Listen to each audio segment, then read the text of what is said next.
I'm going to give it just another minute because I know my co-chair is coming. I am chairing this evening. We do have quorum, but I'm going to give it to 6:32 to see if Marty jumps in, and then we will dive right into the agenda. I got 7 notices in the last 6 hours to remind me. I never got so many notices to one meeting. Zoom reminder. I see. Here he is. Now my co-chair is here. That means we're officially going to get started, quorum and all. Good evening, everybody. Happy Thursday. Welcome to the Waterfront Parks and Environment Committee meeting of Manhattan Community Board 4. We are holding these meetings virtually due to the governor's executive order allowing us to officially do so. With that, I want to move right into our agenda tonight. And item 1 on our agenda is updates from Hudson River Park Trust, presenting on design and programming updates regarding the park. Hi, everyone. Nice to be here. Hope you're all well. We have, it's summertime. We are incredibly busy. And we wanted to come talk to our friends at CB4 to tell you some of the good stuff that's happening. And I think we have Kevin Quinn, and I think Tom Linden is on. Kevin Quinn is our Senior VP of Design and Construction. Most of you have probably met him before. I see that we have our construction manager for Chelsea Waterside Park here as well. DAC Consulting. Sorry? DAC. DAC, right. Hi. And I think we should get started perhaps with our design and construction updates. So Kevin, would you take the floor, please? Sure. Nice to see you guys again. And look at that, just like magic, PowerPoint pops up. Incredible. So pleased to be back here again. I'm going to quickly give you an update on Chelsea Waterside Park Phase 2 and also on Pier 97. And I think Noreen's going to talk a little bit about the other things we've got going on, but I'm going to focus on those 2 projects. So next slide, please. So first one, Chelsea Waterside Park. Really great to say, since last time we saw you, the design is unchanged. We were able to basically get through construction documents and the estimating and all of that. And what we presented to you a few months ago, we are pretty confident that we can build. We're certainly going to bid it out, and we're going to bid it this summer. A few minor changes along the way, mostly underground, imperceptible, and then some small adjustments to the comfort station, just based on constructability issues. But with that, next slide, please. So because the design didn't change much, I'm not going to dwell on it. You've seen it a couple times, but moving from the north to the south, we're going to redo and expand the synthetic turf ball field.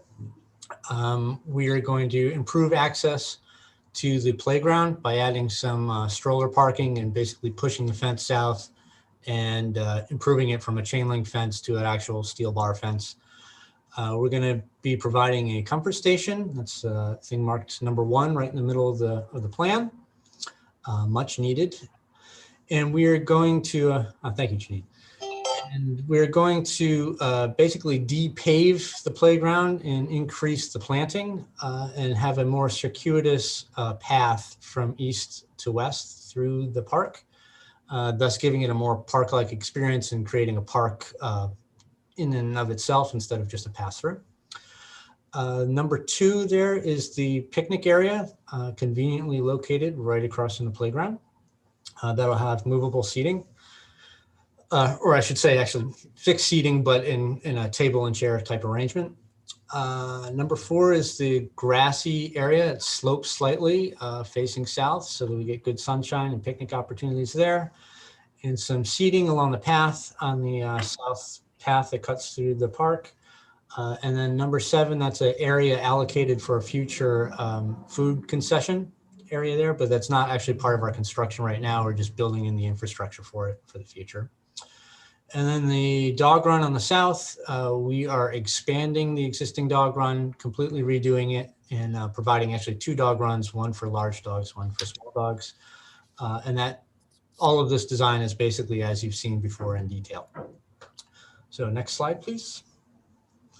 Just quick diagram on the circulation. I already kind of touched on this, but basically 2 ways in and out of both dog runs, kind of a meandering path east to west on the main cut through.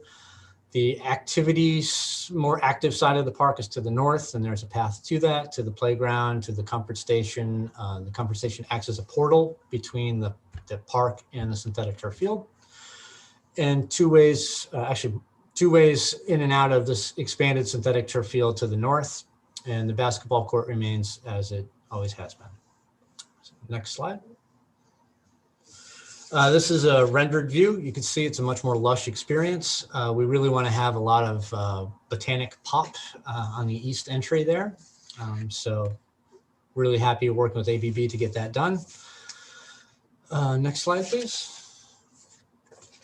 This is the comfort station, and the main difference you may remember is that there's now a set of 2 columns there in the front, and there's a little bit more open space above, and that was basically to create a little bit less of a sheltered area and more solar panels above. So that's the big change there. We made some minor modifications to the plan based on one of your comments. The sight lines were not good when the door was open. You could see some plumbing fixtures, so that's been adjusted. Next slide, please. This is the view from the synthetic turf side. We've added some windows there that will be protected, but windows there to get some natural light in there. And you can see the kind of portal entry. We've worked out the ADA access so that we've minimized the ramp here, actually eliminated the ramp here because we don't need it, because just to the west of this, there's an accessible access route to the bleacher seating, which goes most of the area of the south of the synthetic turf field. And the turf field itself is actually not compliant. So to have a ramp to the turf didn't make a lot of sense at the comfort station location. Next slide, please. So to prove to you that we're taking the reuse of the existing materials seriously, and to prove to our construction people and the designers that we can actually do this, we've contracted with a stone salvage yard in Long Island City, and we've popped out a few of the stone elements, and we're just working them to make them reusable for the cladding of the comfort station. So this was a test run, and it seems to have worked. So we're confident we're going to move forward with that. Next slide, please. Here it is again. It's a lot heavier than it looks. Trust me on that. Next slide, please. So the meat of what we really wanted to talk about here is what's going to happen during construction. So like I said, we're going to bid it out in July, which means we're probably going to start work if we get good bids and good bidders towards the, maybe a little bit towards the end of summer, but summer nonetheless. And I got to caveat all of this. We've done an awful lot of planning. DAC has taken the lead. Kim Weed, who's, at least in my view, right below me in the Zoom, has really gone through this to analyze how we can do this with the least impact. So our goals are to basically keep the playground open throughout the whole time. There may be some days when it's too dusty, or we might have to shut the water down to connect the water somewhere else. But basically, during the whole construction term, we'll have a temporary entrance, probably located off the basketball court, that can bring kids and parents safely into the playground, and we can keep that operating the whole time. We want to, and I'm going to show you some diagrams in a minute, but these are the goals. We want to keep the synthetic turf field down as little and as short a period as possible. So we're going to be working around kind of at the edges, keeping the main field open. And then at the last minute, we're going to shut that synthetic turf down to basically redo the stone and the carpet, which should be a fairly short operation. So we've worked hard to keep that closure as small as, or as short as possible. We're going to minimize the downtime of the dog run. So it's basically the first thing we're going to do because it's convenient to do it. But the south side, we're going to demo the dog run and then immediately reconstruct it. And that will keep it offline as short as possible. So as soon as we can rebuild it, we'll open it. We don't have to wait for the comfort station or anything else.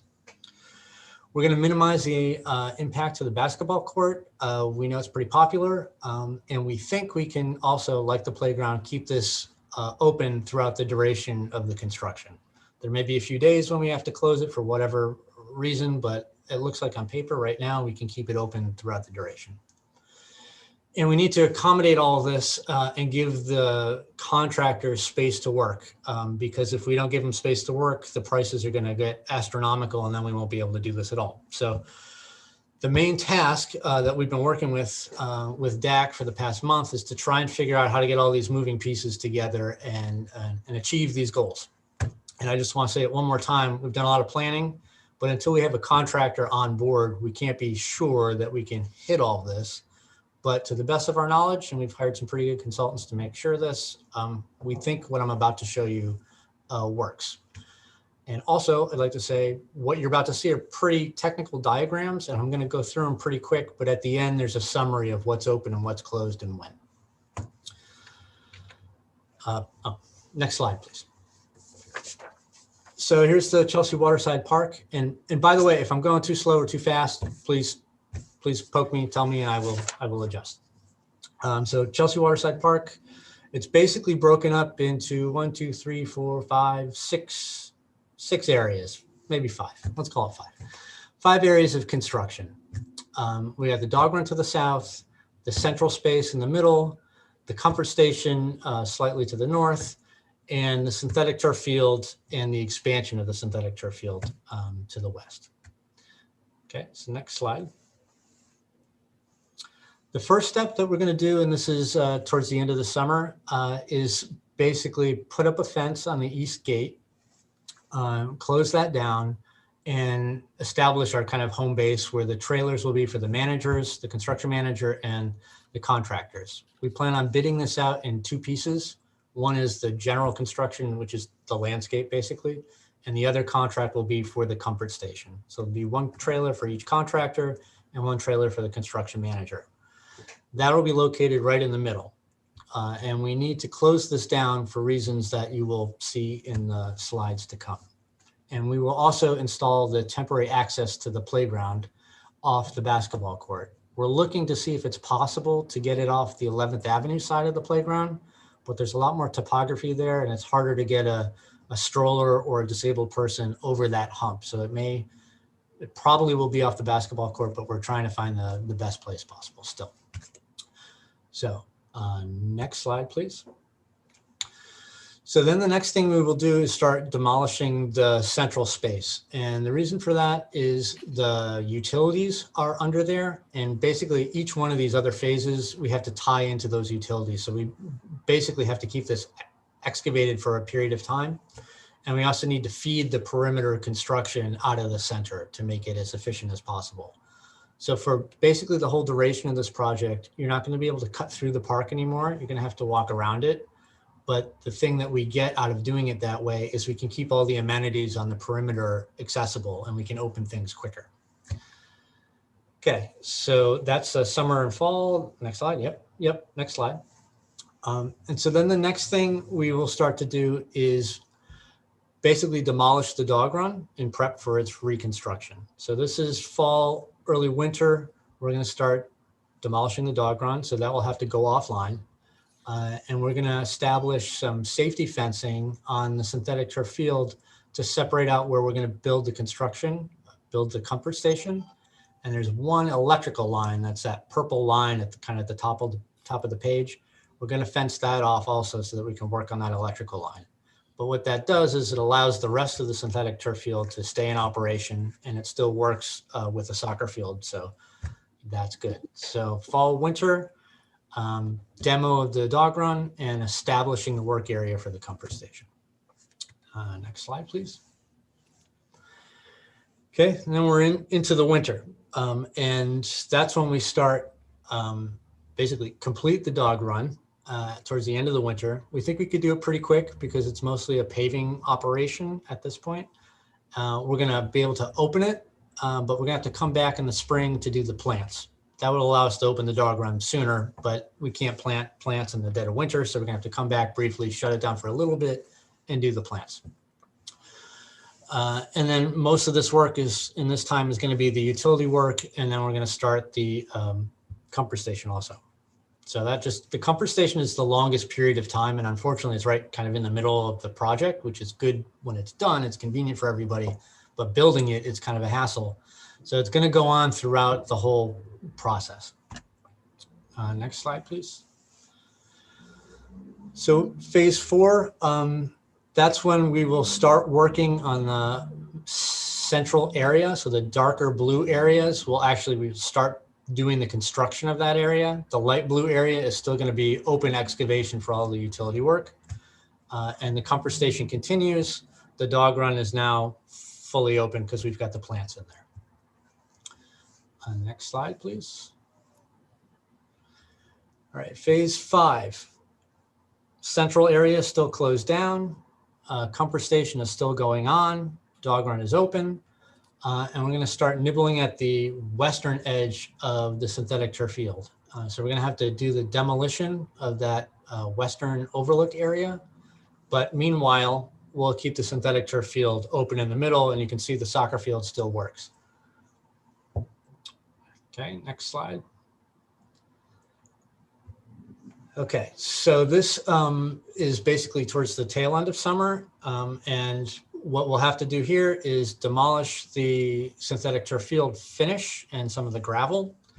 And we should also still be in construction on the overlook area also. This is the only time the synthetic turf field is going to be shut down. We think it's for a couple months, and we're going to work on the timing of that. Obviously, when we get closer, we'll have to coordinate with the permittees and the schools and make sure that we time this correctly. But it should be about a 2-month operation. And the comfort station work continues. So at this point in time, we have the basketball court open, we've got the playground open, and we've got the dog runs both open and done. Next slide, please. Phase 7, this is summer 2022, towards the tail end of it. Field is open, synthetic turf field is open. Comfort station is kind of close to being done, and we start finishing the central area. Next slide, please. Okay, late summer, early fall 2022, comfort station is done, and we start wrapping up the central area. The synthetic turf field is fully open. Next slide, please. And then fall 2022, everything's finished, and it's done. So next slide, please. So to rehash this, we intend to bid out everything in July, this July. And the center space is basically closed throughout the duration of the project because that's where we're working from. The dog run gets closed this fall and reopens in the winter of 2022, but we're gonna have to come back and do some plantings in the spring. The comfort station will start work in fall and be done summer 2022. The overlook, that's that western edge of the synthetic turf field, we'll close that 2022 and reopen it summer 2022. Sports field will close for a period of time in summer 2022 and reopen probably the tail end of summer in 2022. And that's the update for Chelsea Waterside. Kevin, can I just ask before other questions? It's May now. Summer 2021 is probably catching some people's eyes. Could you more clearly describe what that means in terms of approximate month for closure? Yeah, so we intend to bid in July, and we'd like to have, if we can work the board meetings and everything, we intend to be late August, September, fully like underway. There may be some paperwork happening in the background, but actual like boots on the ground is probably September. So September, summer is till September 21, but I think a lot of people kind of commonly think of it as, or September 21st is technically like summer until then. But Right. For the most part, actual summer, it will still be open. That's true.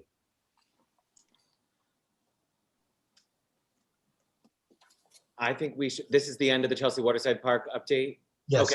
So if we can pause here, so we can, I'd like to take questions on specific before we get to our next if that's okay with everybody. So just as a standard practice, we'll take questions from the committee and then we'll go to the public.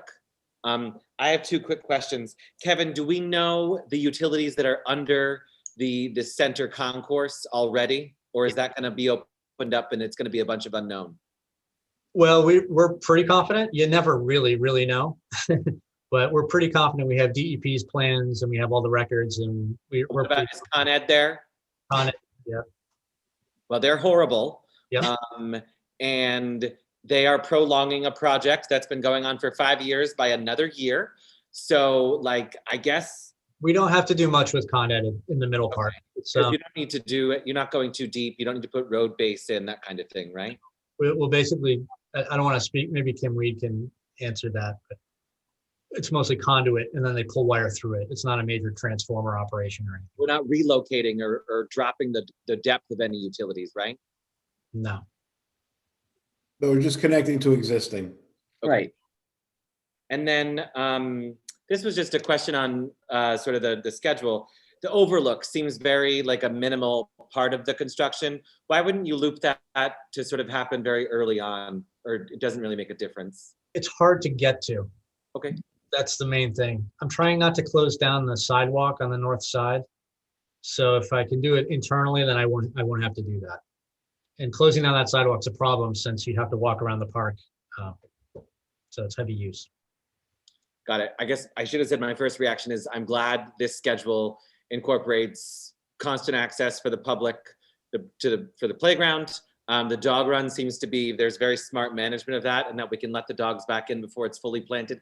I think the Chelsea dogs will be okay with their dog run not being fully landscaped. And then the field use throughout is really great until the very end. Alan, and then if folks could use the raise hand function, we'll cycle through and then go to the public. Thank you, Jeffrey. Thank you, Kevin. Great job. And thank you for you and your team. It's a wonderful plan, laid out beautifully. And thank you for keeping everybody informed and up to date. It was a great collaboration between the trust and the community. One quick question regarding the picnic area. There was a question last time about the number of actual picnic tables rather than the smaller tables. Do we have any idea how many of the regular picnic tables will be in there? I don't have that number with me right now. It's in the 8 to 10 range, but I'd be happy to get back to you. And I'm sorry I wasn't prepared for it. Oh, no problem. No problem. Okay. No, as long as it's a good number of the full-size picnic tables that'll seat 6 people, 3 on each side, kind of thing. Well, actually, the furniture is still to be selected, and I think next time we see you guys, it's also the last thing we buy, so we have time to get that to you. Gotcha. I think we talked about this last time, and the main thing is we don't want furniture that can walk away necessarily, but we also want furniture that kids can use in particular because there's going to be a lot of playgrounds. So there's a lot of furniture out there that integrates tables and chairs and sometimes even umbrellas, but they're not particularly great for kids to use. So we're still trying to find the ideal solution. Okay. All right. Thank you again. Again, marvelous job, really. Thank you. Thank you. Appreciate it. The dog people love you. Any other members of the committee? A comment from the Q&A regarding the turf, a request for hard courts versus turf. Can you confirm that the basketball court would remain a hard surface and that the turf will just be, you're just going to renew and sort of probably regrade that field? Correct. The basketball court will remain as it is. Okay. And the synthetic turf field is going to be a very similar product than what was used at Pier 40. Got it. And Mr. Boyd, I will flag your question at the end of this, but not in the middle of our presentation regarding the heliport. But if anybody from the public has any questions or comments, now's the time to use the raise hand function, please. Otherwise, we're going to continue with what I hope to be is continued good updates today from the trust. Okay, I don't see any more hands, so we can go back to continuing on the presentation. Okay. Thank you, Kim from DAC Consulting. You did an amazing job. Thanks. Our pleasure. So Pier 97. Also, Take care, Kevin. yeah, thanks, guys. So just an update on Pier 97. We have successfully bid out the shade structures and awarded that contract. So that work is already contracted. And the bids for the landscape are due tomorrow. So that's exciting. So let me just, next slide, please. Again, I'm not going to dwell on the design because we've seen this a bunch of times and nothing's changed since you've seen it, but there is our beautiful design. This is looking from the water, kind of from a helicopter, so you can see the whole view. But if you remember, the program was playground at the east, seating area, flexible space area kind of in the middle, a raised area to the north to overlook things, and some flexible seating area to the far west. In a nutshell, simplified. Okay, next slide. This is a view of the playground, still unchanged. We've only made some minor modifications that you guys didn't see, which was to better accommodate disabled kids and parents in wheelchairs. So there's a little better seating areas so that people in wheelchairs can sit adjacent to able-bodied adults. The only change. Next slide, please. This is a view of the shade structure, and I'm showing this in particular because this is the work that we've already contracted with, and it's currently, they're doing detailed drawings, but it'll be in fabrication in about a month. We bought this ahead of time because long lead, kind of complicated. It was good to get that out of the way, and it was a discrete item. Okay, next slide, please. Okay, the comfort station. Just a reminder. Okay, and this is an important slide, although it looks a little boring. The orangish area, which is what we would consider phase one, the majority of that, everything except the shade structures, those are the bids we get tomorrow. So whatever you do to pray or hope for things, do that tonight because we need good bids tomorrow. And that's the majority of the work. The next procurement will be the comfort station. That's the area in blue. And we're gonna bid that out in August. We're working with the Department of Buildings, getting the permits all squared away for that. Yes, Edison, thank you. Okay. All right. It's a little more complicated than the landscape, so there's a little bit of a lag on that, but we'll be bidding that out in August. And then the green area is the bikeway and the Esplanade finishing. And that also, we have pretty good news. We were awarded a TAP grant. Why don't you go to the next slide, please? Actually, we were awarded a TAP grant, which is federal money administered by the State Department of Transportation to fund that work. So we're going to be working with them to get the documents to their liking, and then we will bid that out as well. But that's a huge, huge bonus to us to have that grant available. So next slide, please. So recap, the shade structures have already been bid and awarded. We're happy with that contractor. They're being fabricated in the Netherlands, which is nice. That's where they do a lot of shipbuilding and a lot of intricate metal work. So that's good. Bids for phase one, as I said, due tomorrow. And if everything goes well, we'll be done with the construction in the fall of 2022 for that work.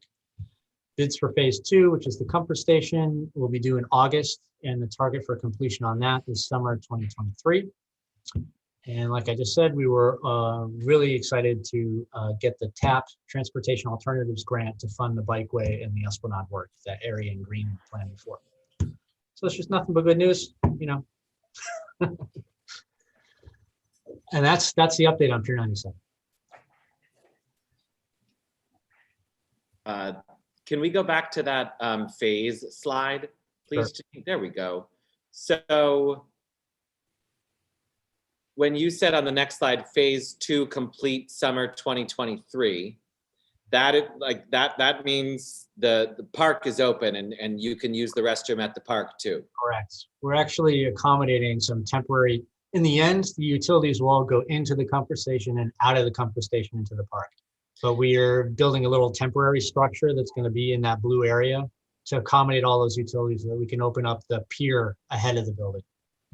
And is there a reason we're waiting on the Esplanade and bikeway connection construction? Is it because of the current sort of layout there? I mean, well, Noreen can jump in. Yeah, I mean, so we don't exactly know what the timing of that will be. Because it's federal transportation money, there is some more process that we have to go through, because there are ducks that need to be in order in places beyond Hudson River Park Trust. So we have experience with this and we're pretty good at this. So sections of the Tribeca Park area were built with federal transportation money. Sections of the area in your neck of the woods, Jeffrey, with the CMAC grant that we got between Gansevoort and Pier 57 were similar. So we have a staff member who's a lot of experience with the forms and so forth. But the grant is recent. We have to, map out, and the State Department of Transportation has to include their colleagues at the Federal Highway Administration. So we just don't have an exact timetable yet. Okay, But we will, during construction, bikeway will be open, pedestrians can pass by, this will all be functional. We're just not going to rebuild it until we can. I guess a key question around that was, since the park will be open and Esplanade construction will start, like from a pedestrian standpoint, how will the access be to the pier? Will you kind of be going through Clinton? Will you sort of be forced to go to Clinton Cove, sort of meander your way that way to get up to the pier? Coming from the south, it'll just be as it is now, basically. Got it. You'll just continue sort of north through the Cove once you're over there. Coming from the north, there will be it's hard to explain, but the area between Pier 99 and 98, that new platform that we built, that will remain inaccessible, but the rest will be as it is now, completely accessible. And there would probably, I mean, like in other places where, there's temporary shifting of walkways or bikeways while certain things are happening, but it's a very, very, very rare occasion indeed where it's entirely shut down. So it would be narrowed, and it's already narrow. We know that right now. But I think until we are a little bit further along with the mapping this out, we can't tell exactly what that would be when. Okay, Janine, do we want to stop sharing for a sec for if there's any questions from the committee? And members of the public, if you could use the raised hand function or put your question into Q&A. Noreen,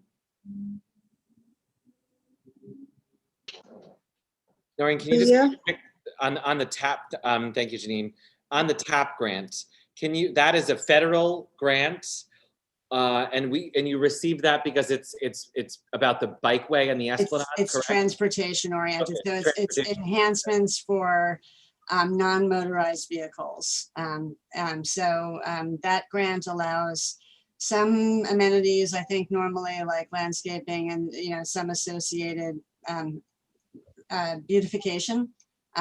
Which is, but each time the federal government does one of these grants, it's slightly different from the last one. So for example, this one is called TAP, not TEP. So the last one we got was TEP. And I don't yet know the difference between TEP and TAP, but I suspect they're pretty similar. Got it. But you can't use it to build a field or to do something else besides the greenway, basically. Yeah, it may allow for, I mean, we're not planning to use it for this, but it technically may allow for something like a restroom, because if that's considered to be a transportation related amenity, I don't know, but we have separate funding for that. And so that's proceeding. And we, so this is really just the bikeway, the Esplanade aspects of it. Got it. Any other members of the committee with questions? So we'll have a pier built in 2023, and I can enjoy those shade structures or get a tan at the end of the pier. That's incredible. Julia, you had your hand up in the public. Do you have a question? Yes, I don't know if you can hear me. We can, go right ahead. Okay, my question, which I just put in the Q&A anyway, will there be a comfort station in Clinton Cove Park for the public to use before the pier opens, even if it's porta potties? No, I don't think so. I'm not sure about porta potties. I'm not sure that we're doing that. But I can confirm whether there's any kind of temporary operational plan for Port of Sounds, but I don't think we have any planned. Okay, I would just ask, I know I'm part of Manhattan Community Boathouse, and we're going to be presenting in a little while. And I apologize to my colleagues for jumping ahead, but I know that members of the public are constantly asking to use our restrooms, which of course during COVID, we won't be able to do, and we can't normally allow anyway. So it would be enormously useful to us and to the public, of course, Yeah. to have restrooms there. I understand. I mean, I think there are COVID-related concerns with the Port of Sound as well, and we also have security concerns sometimes with Port of Sounds.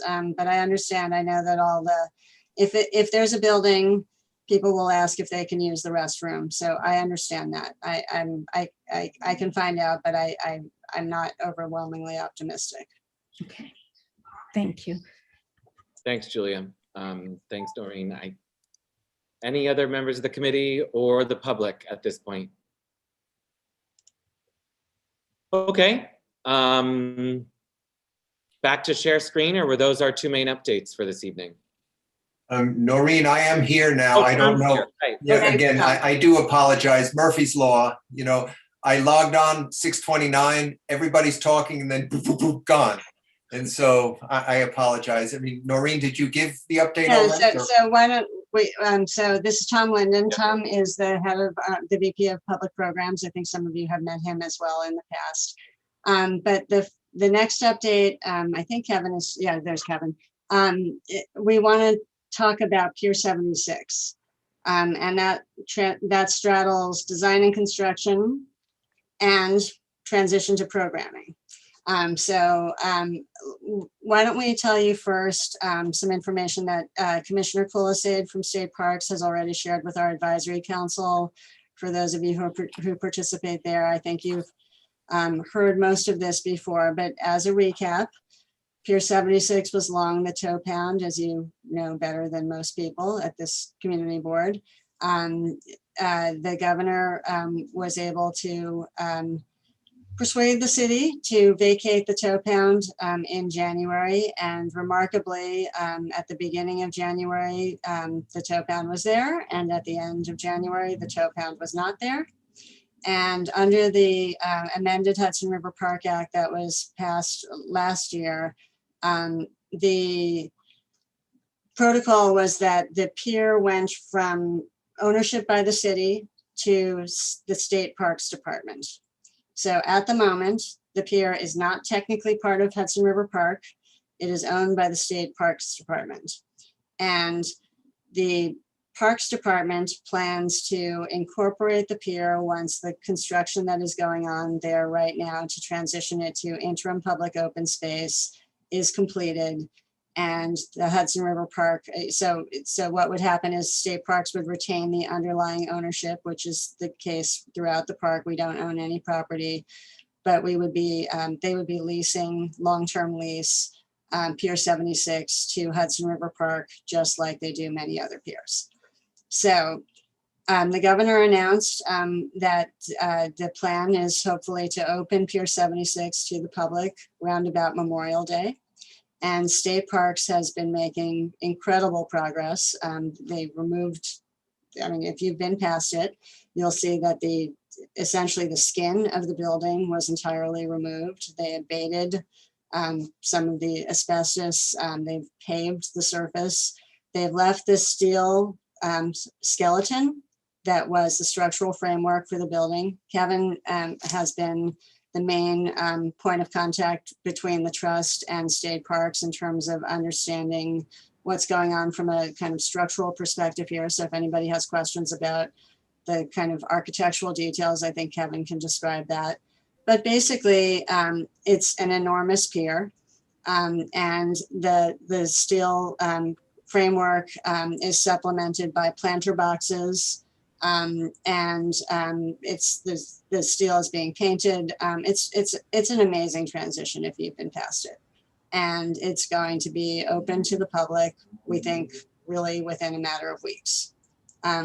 So, so that is terrific news. And Hudson River Park is assuming then that we will be the people in charge of day-to-day operations. So that means watering the plants, removing the trash, and treating it like any other pier.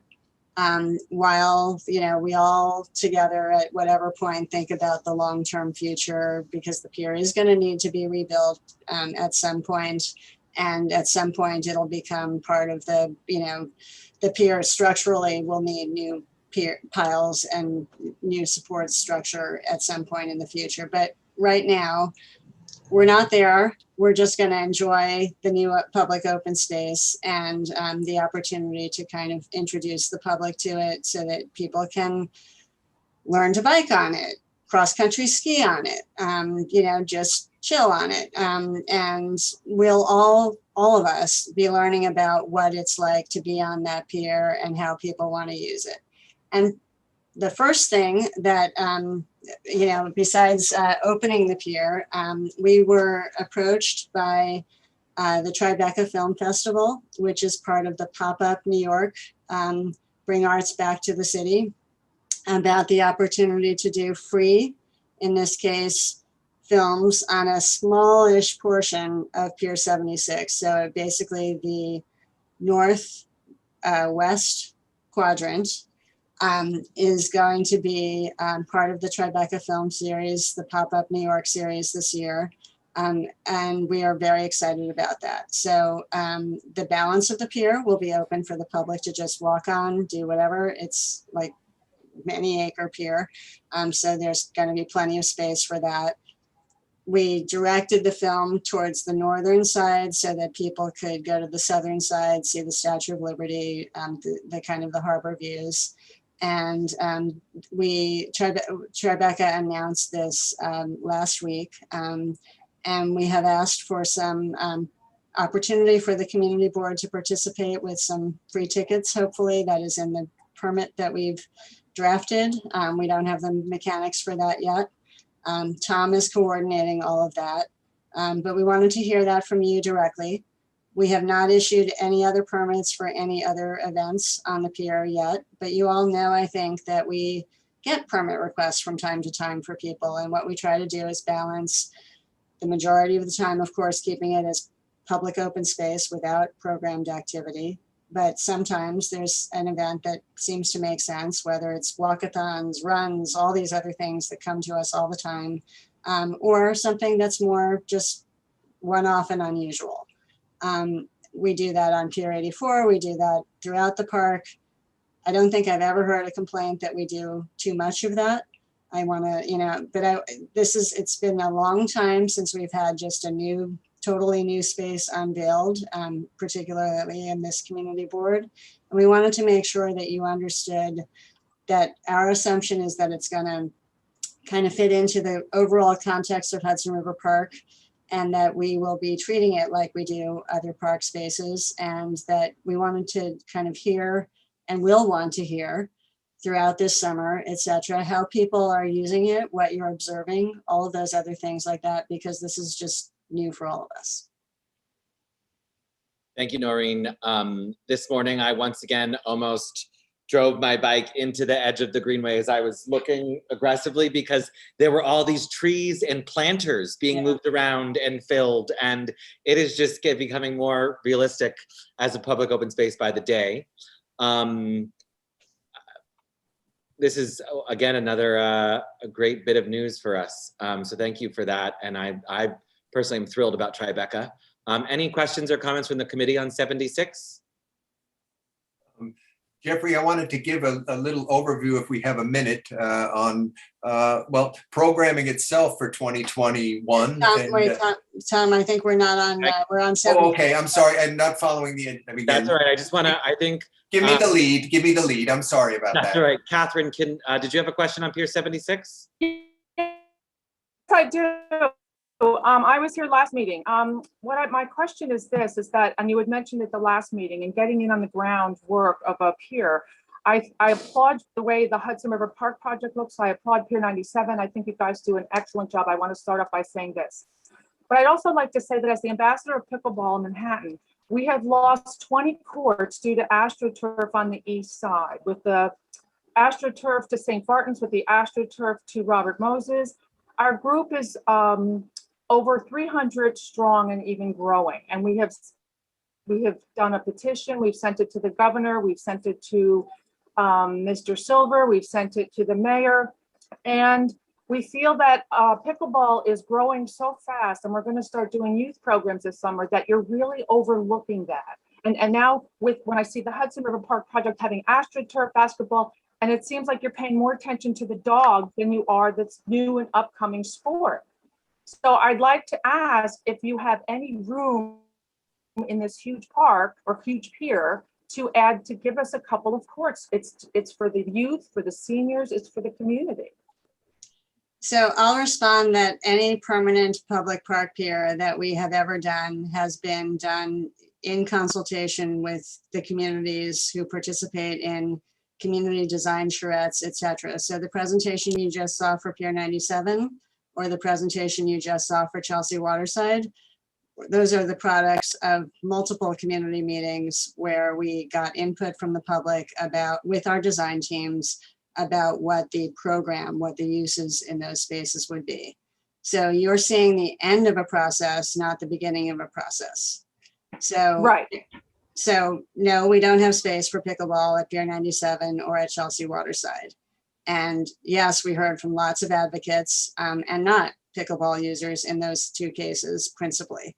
So for Pier 76, we are currently, as I said, not the designers for this. So there is a large space that was until a few months ago a tow pound that the State Parks Department they removed an enormous building from. We're not spending any park money at the moment. Not a penny of park money has been spent on trying to convert that pier to be a public amenity. So there's a queue of projects that we have to use for public open space that we've been talking to Community Board for a long time. So just putting in a pickleball court is not, just something that we can do spur of the moment. So I respect that. And I realize that we're too late on the other projects. No, I get all that. I just get that now that it's I'm trying to make the case that we're bigger than you think we are as a group. And now where do we go to plead our case for Pier 76? Because it seems to be at the beginning. We keep missing the beginning of these projects. I would say it's the beginning of a new phase, but it's not like the beginning yet of the next phase, because the pier is going to cost more than $100 million at some point just to rebuild probably the structure supporting the pier. And that money has not been identified yet. And fortunately, the pier is still not in need of that kind of work yet. We can invite the public onto it and enjoy the pier while we try to figure out that piece of it. So, I mean, I'm happy to talk to you at another point. There are other places in the park that, for example, the area from 29th to roughly 44th Street, where there will be some areas for what we call upland design. And I know pickleball courts are not enormous. And when we hire a design team for that and go through a public design process for that, that's the kind of place where you would show up at the community design meetings and advocate for your use normally. Well, thank you very much. I really appreciate your help on that. Sure. And just given all the questions regarding pickleball, so typical planning on this is the community board holds a meeting on it at which we take input, and then the trust runs its own sort of park planning charrettes as well. So there's more than just one avenue that you'd hear about this and be able to provide feedback on. Marty, did you have a question? Thank you so much. Sure. I think I have a question you might not be able to answer, so I apologize in advance. You were just talking about timelines, and before the tow pound even moved, we were talking about what the final plan for 76 would be. And you have just told us there's so much you don't know about timing. So I want to push you a little bit on your crystal ball. What do you think the long-term timeline for this pier is? there are a few big issues for Hudson River Park that we are always talking about. One is Pier 40. Pier 76 probably will become one of those. I mean, you're right, Marty. We tail end of 2019 into early 2020, cut short by COVID.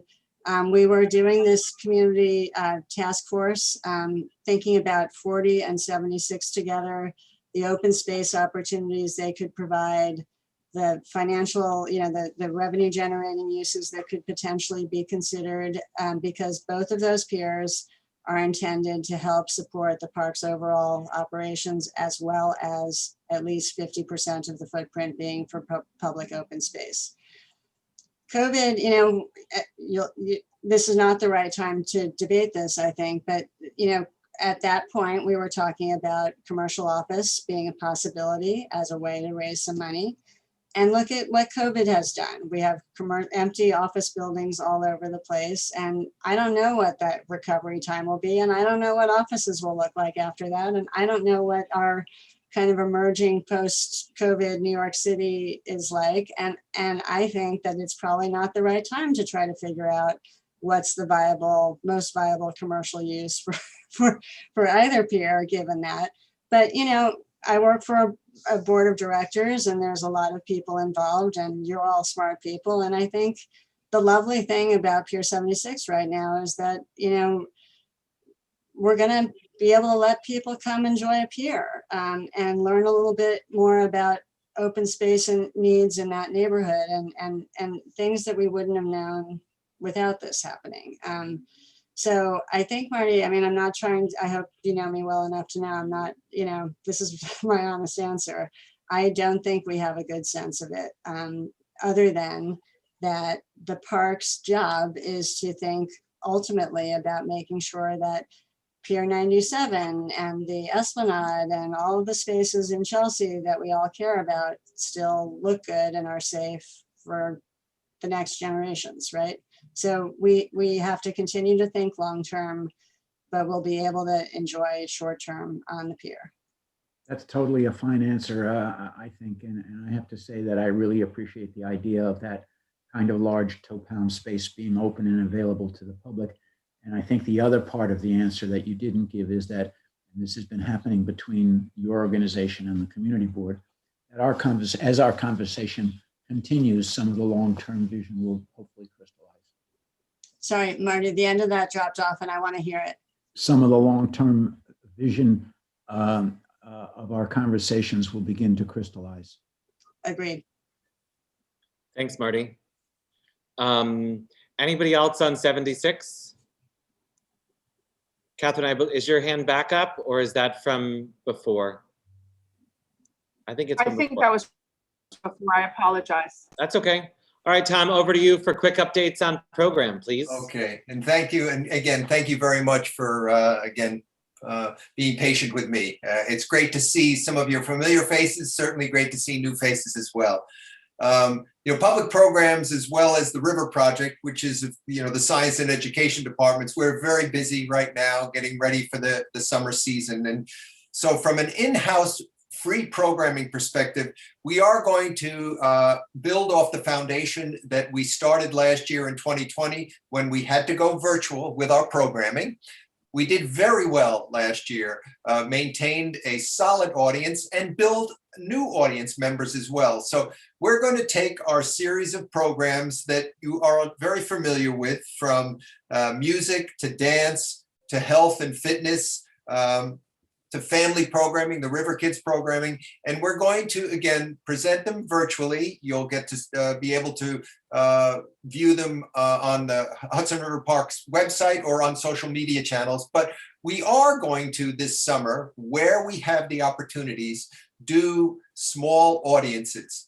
We're going to film these, of course, and then they'll be shown virtually. And when we can, we're going to invite a small group of people, following COVID guidelines and everything, to be part of that as we film. So as an example, Jazz at Pier 84 will be up there again. We'll be able to invite people to attend that taping. some of the, again, certainly the health and fitness programs will be live, and you will be able to register through, Evite to participate in those. You should know that Submerge is on the 19th and 20th. That's our big Marine Science Festival of October. Again, it will be virtual. And then if any of you have attended what we call the season ending program in November, Pumpkin Smash, that will be again live at Chelsea Waterside Park. So we're excited about the programming.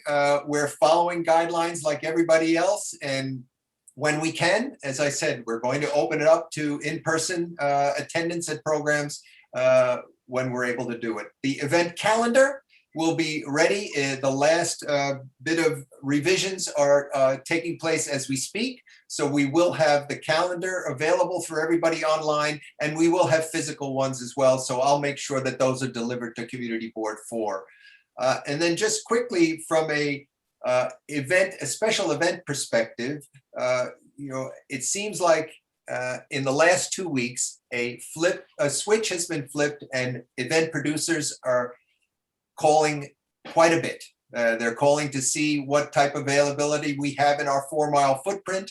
And like we always do, and as Noreen said, we're going to maintain that balance of free and open space. And when a program comes to us and it's it makes sense for us, we'll evaluate it and we'll determine whether, as a revenue generator, that special event can come to a pier. Again, we're excited about when the opportunity becomes available to include 76 in that type of a discussion.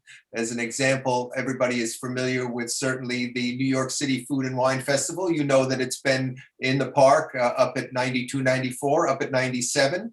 And what we like about that, of course, is the charity component.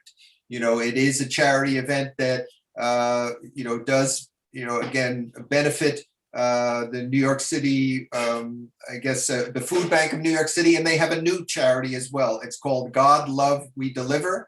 It's a life-sustaining meals and nutritional consulting group that has become part of it. So you look at those type of special events, and certainly when it has a charity component, we like to be able to take a look at it and see if it's going to work in the park.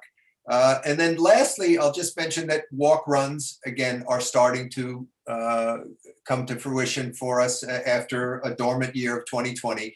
And you should know that the Lust Garden Cancer Research Foundation is at Pier 84, at the very end of June as well.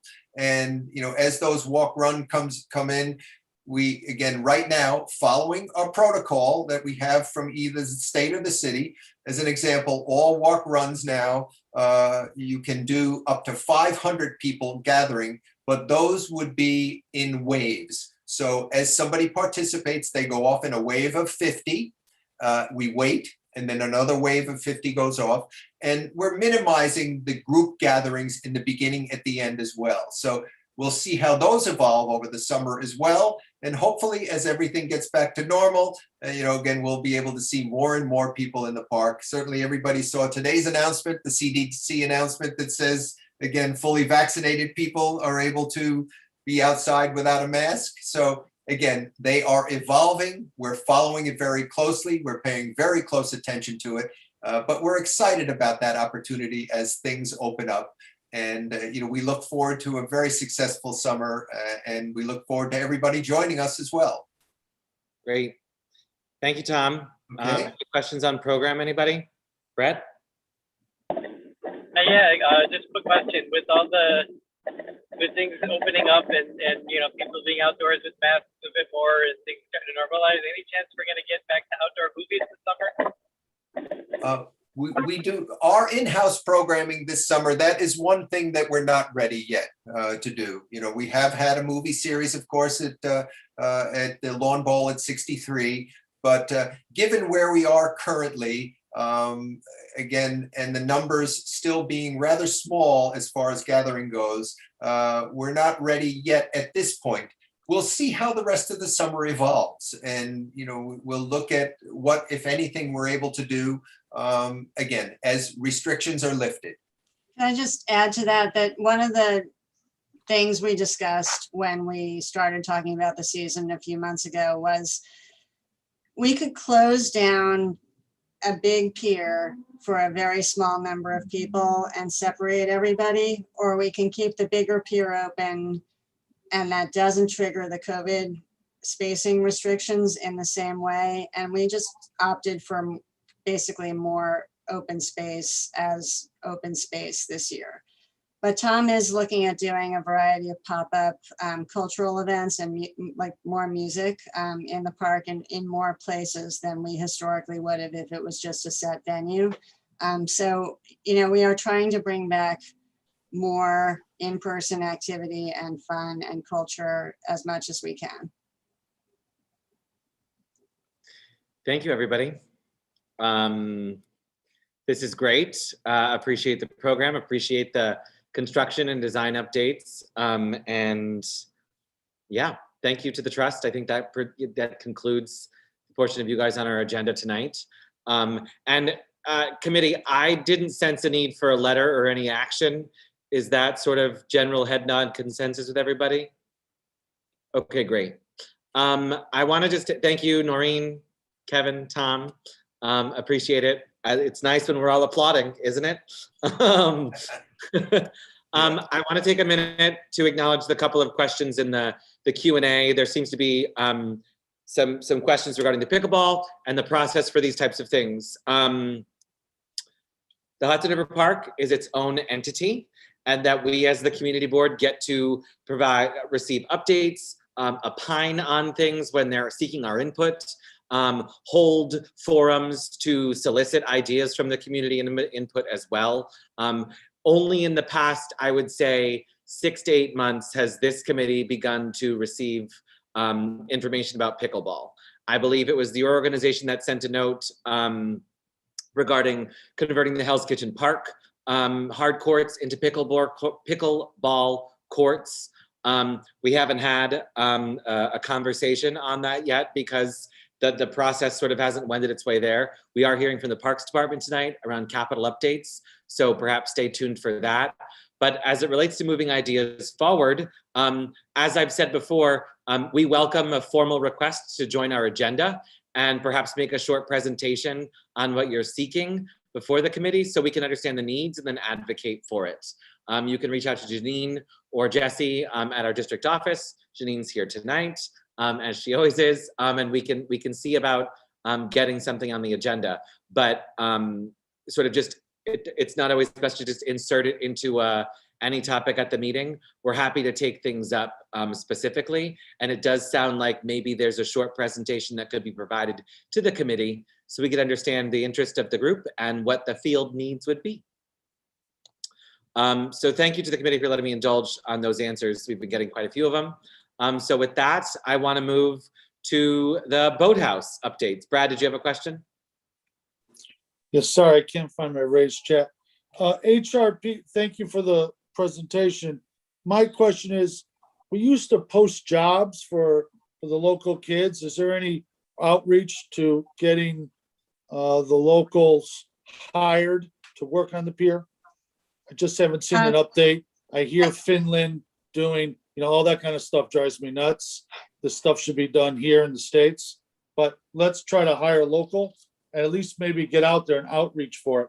Thank you.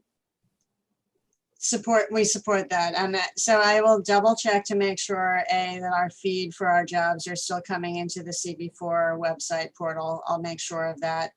I know that actually, in particular, our river project team does a lot of work trying to make sure that instead of just hiring, as an example, the super smart kids from all over the country who are studying environmental science, for example, that we are looking to invite and specifically outreach to and try to hire kids who are interested in STEM, but who haven't had all the advantages. And that very much includes they have a partnership with the Hudson Guild, not specifically about hiring, but they're definitely trying to get the word out locally that we are trying to hire locally. So we continue, I mean, if there are more ideas than the obvious, we know Hudson Guild, we know Fulton Houses, you know, we work with some of the other nonprofit partners in the neighborhood to ask for referrals. And we're on the CB4 portal, as far as I know, but we welcome other ideas if we've missed something. Thanks, Noreen. I do need to flag, there was a question, it's new topic, but for the trust regarding the heliport. Can you summarize why the heliport still operates from where it does within the park? Probably not super easily, and I'm not the heliport master at the park, but historically the state and city have both felt that it was essential for the city to have a west side heliport. So tourism flights were banned many, many years ago and they ceased.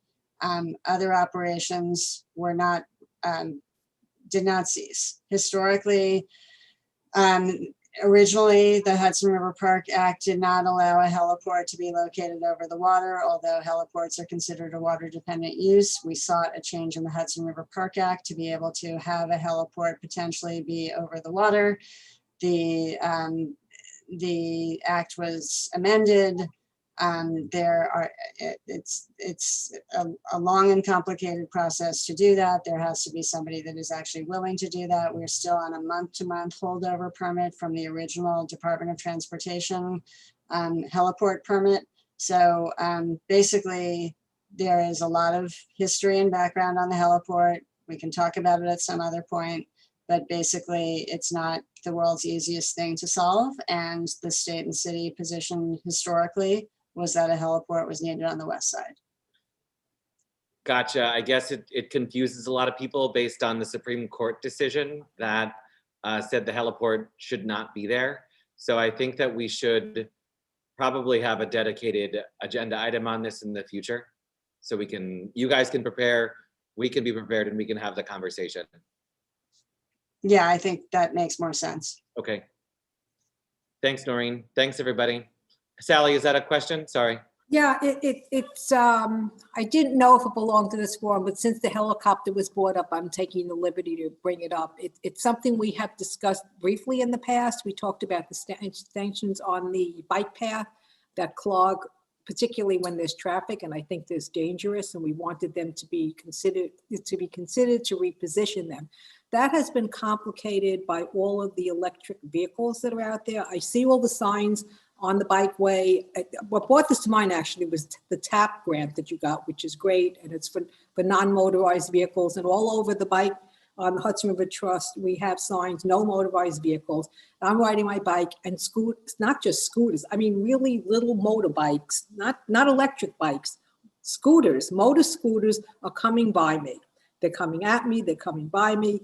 I know it's an enforcement issue. I don't know how you enforce it, but it's dangerous. And it makes it very unpleasant and uncomfortable for people that just want to ride their bikes. I don't know what to do about it, but I didn't want to let the opportunity pass to bring it up again.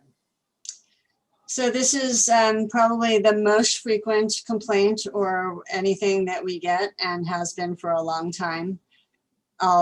As a reminder, the bikeway is officially not part of Hudson River Park. It is owned by the State Department of Transportation. Laws were passed a couple of years ago that allow these motorized vehicles on other bikeways and on the street grid.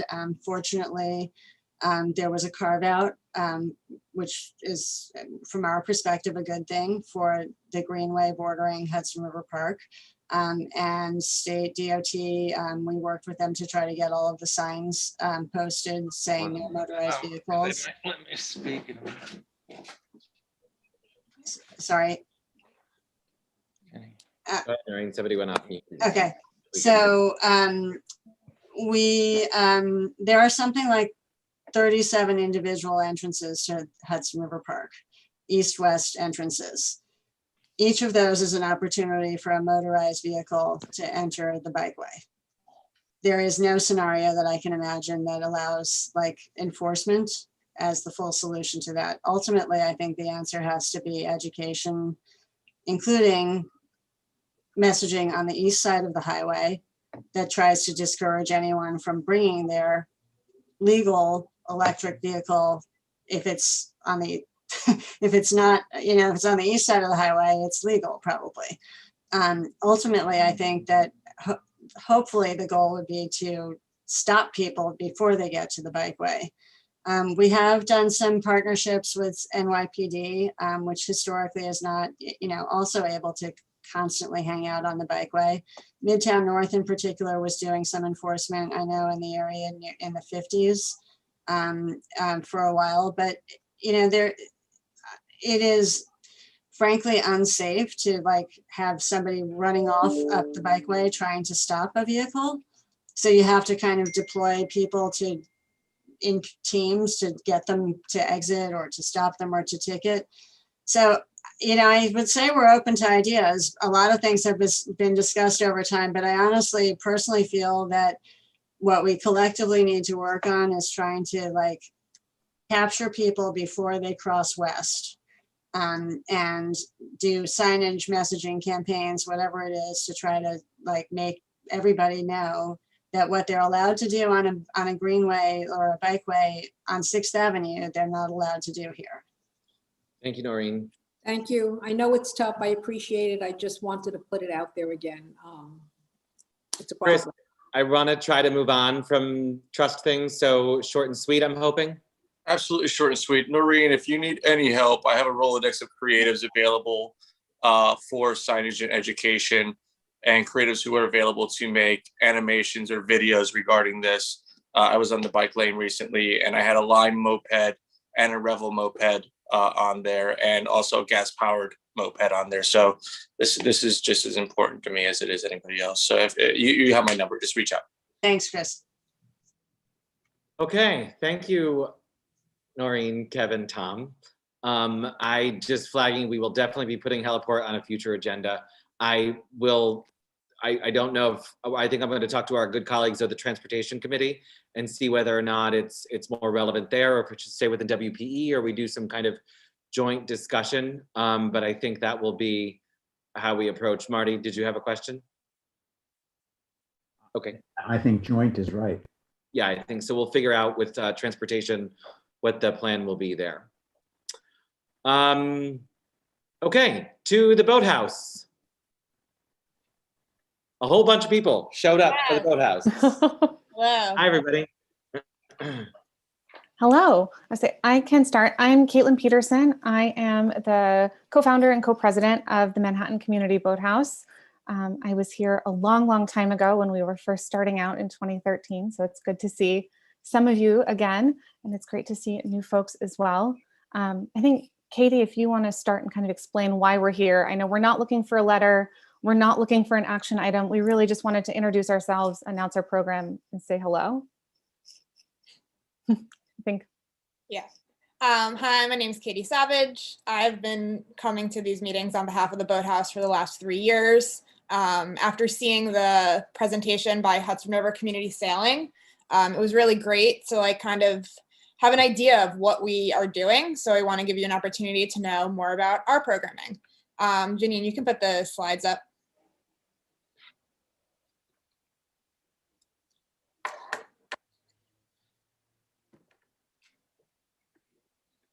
Amazing. And I think I'm gonna get us started. We are the Manhattan Community Boathouse. We are a free kayaking program that operates all summer long from Pier 96 Boathouse. If you want to go to the next slide, please. We are located at 56th Street in Clinton Cove Park. So you can see our boathouse on the far right in this image, as well as our programming unfolding from the dock. On the next slide, please. You might know our location best by the giant wine bottle installation, which is right in front of our building. So if you're kind of trying to place us in the park, this is a pretty great landmark. On the next slide. Here is an aerial view of our embayment. So this is where most of our programming takes place. We are in the protected cove between Pier 97, which would be on the left of this image, just out of the frame, to Pier 94, which would be just out of the frame on the right. Next slide. I'm going to slow down in a second, I promise. This is the view of the boathouse and of the city skyline behind it when you are on the water of our cove. So this is sort of the program in action once you're on a boat. And next slide for me. Before our organization existed, there was the downtown boathouse, which I'm sure many of you are familiar with. As a little bit of history, They are the nonprofit that invented the concept of free kayaking about 3 decades ago, which has inspired all of the community boathouses you can find now throughout the city. They ran a successful program, a free kayaking program at Pier 96 for about 6 years. I was a volunteer there. That's also where I met my co-founders, Mike Petit and Ed Sen, who are on this call today. Back in 2013, the downtown boathouse was relocating to the new rebuilt Pier 26 boathouse in Tribeca, which is where the program had been founded. And the consensus at the time was that the free kayaking program in Clinton Cove would close. So that is when Mike and Ed and I got together, founded MCBH, and the idea was to continue the free kayaking program that had been operating at Pier 96. Meeting with this committee was actually one of our first steps when we were incorporating back then, and your support at the time was really a cornerstone of our original proposal. Since then, our board has grown to all of the folks who popped up on your screen when it was our turn here. And so that includes Katie Savage, who you've all gotten to know, Katie Gillespie, and Julia Perlstein, and they are all here as well. In terms of location, you know where we are, how we got here. Our program is a popular destination for the community, and about half of our participants in any given year come from Hell's Kitchen, Chelsea, and the Upper West Side. But one of the interesting things about our location is that it's also a reasonable walk from the subway at Columbus Circle. And so that means we attract a lot of visitors from outside of the neighborhood, from all 5 boroughs, from people who live elsewhere in New York State and New Jersey. Anecdotally, we also know that our program is in tour guides in many languages around the world, and we get an incredible turnout from both out-of-state visitors and people from all over the globe. And about 15% of our traffic on a given year is from folks outside of the tri-state area, somewhere else in the US or in the world. Free and open to the public. One of the most important and unique facets of our programming is that everything we do is provided to the community at no cost. So what that means in practice is that every year, anywhere from 12,000 to 17,000 people come to Pier 96 and kayak for free from June to mid-October. That number varies in large part based on how much rain there is on a weekend in a given summer, which is just going to change the amount of time we are able to be open. One of the most popular questions our volunteers get is some version of, so what's the catch? And there isn't one, it is just always free. We are funded by donations. We do have a donation box on site. So participants who want to give are able to do so. But all of our costs, including equipment and insurance, are funded entirely by those participant donations. The reason we are able to do that is because we have an all volunteer staff. So we have absolutely no personnel costs as an organization. Our board of directors who's here tonight, we are all donating our time to keep the organization running. And every year we train and manage a team of 100 to 150 volunteers to operate our program. If you use the city's standard rate of about $25 an hour for skilled labor costs, we've realized that the work our volunteers do as an organization has collectively contributed nearly $1 million in volunteer time since we opened in the summer of 2014. And if you're wondering why everybody does it, you are not alone. We get asked that all summer long too. MCBH was founded primarily on the belief that direct access to the Hudson River is an essential resource in New York City. I think we sometimes take for granted that we all live and work on an island, many of us only blocks away from a waterfront, but most of the time our interaction with that river is just looking at it from beyond a fence. And we are really proud of the fact that our program is one of the few opportunities most people are ever going to have to interact truly directly with the Hudson River, especially at no cost. There's a lot of questions and conversation. We are a place for education in some ways. I think it's pretty clear that the Hudson hasn't always been an ideal place for recreation, but a lot of the misconceptions about water quality that may have been true 30 years ago are not true today, and it is a great place to be active today. I think that makes what we do all the more powerful. I look at this program as the Hudson River's best public relations campaign. There is no better way to create advocates for public access and environmental stewardship than to actually come down to a park, to the waterfront, have a friendly volunteer tell you all about the Hudson River, and then you get in a boat and you experience it yourself. And so we are a group of volunteers who love our community, love the outdoors, love kayaking, and are actively giving all of it away for free. That is sort of an overview of who we are and where we come from. And Mike is going to tell you a little bit more about how we actually make that happen. Great. Next slide, please. So the vast majority of the people who come to paddle with us participate in our walk-up kayaking program.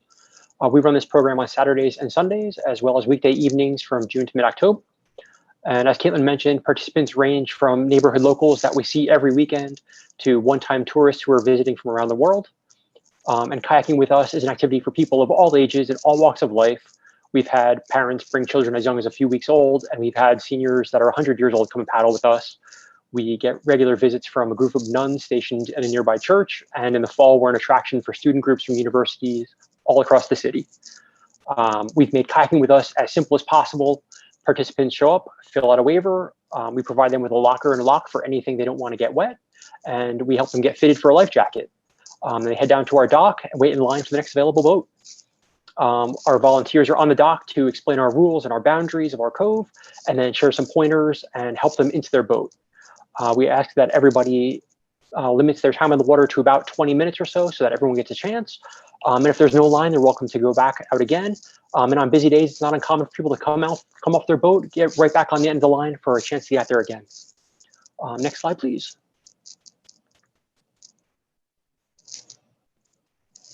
For people who are interested in taking their kayaking skills to the next level, we offer a series of classes on basic paddling techniques, advanced paddling techniques, and rescues.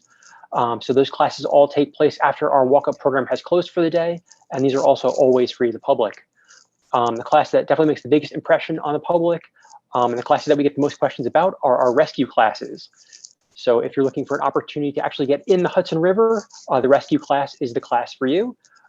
We use sea kayaks, the closed top kinds that you actually sit inside, and we teach participants what to do in the event of a capsize. So we'll go over it on land, get everyone out in the boats, and then with the help of our volunteers, participants will take turns actually flipping upside down, exiting the boat, and then safely helping each other back into their kayaks. So everyone gets a chance to get wet and go to work that week with a story about how they were actually in the Hudson River that weekend. Next slide, please.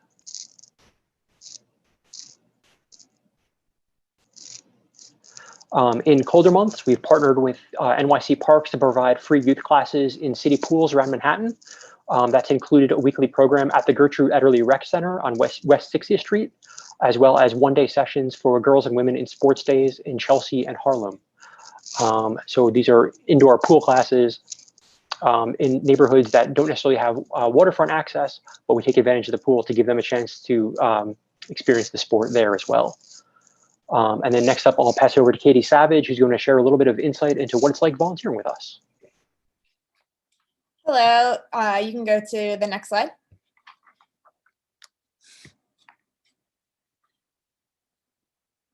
Did we miss? Was there one before this? Okay. Is this the one? Oh, sorry. No, there had been one in between, but that's okay. You can skip on ahead to the next one.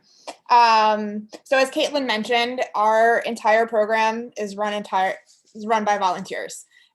When I first got involved, I had moved up to the neighborhood and realized I was so close to the boathouse. I started going back, multiple times a month, and they were like, "Oh, you should volunteer." And here I am 8 years later, a member of the board. You can go to we'll keep this slide. So one of the main things that helps us get volunteers is an opportunity to learn more about kayaking and also go on trips out on the river. Beyond the sit-on-top kayaks that we use for the public program, they're also able to use these sea kayaks that you see here that you get inside of. Before any of our volunteers are able to go on trips, they have to perform a self and assisted rescue so that they're able to know, what to do in the event of a capsize out on the river. Thankfully, that is a very rare occurrence. Some of the trips that we have gone on are down to Hoboken, where we stop for pizza, or over to Edgewater, New Jersey, where we go to Mitsuya Marketplace, Or sometimes we just paddle north along the New York side towards the George Washington Bridge, which you can see here in this image. Next slide. So a few times per season, we also host volunteer potlucks. It's a great way for our volunteers to unwind and a nice little reward for all of their hard work out on the docks. You know, our volunteers all come from all walks of life, just like our participants, and we all share a common interest in outdoor recreation and the Hudson River and the environment. So it's a really great group of people. You can get to the next slide.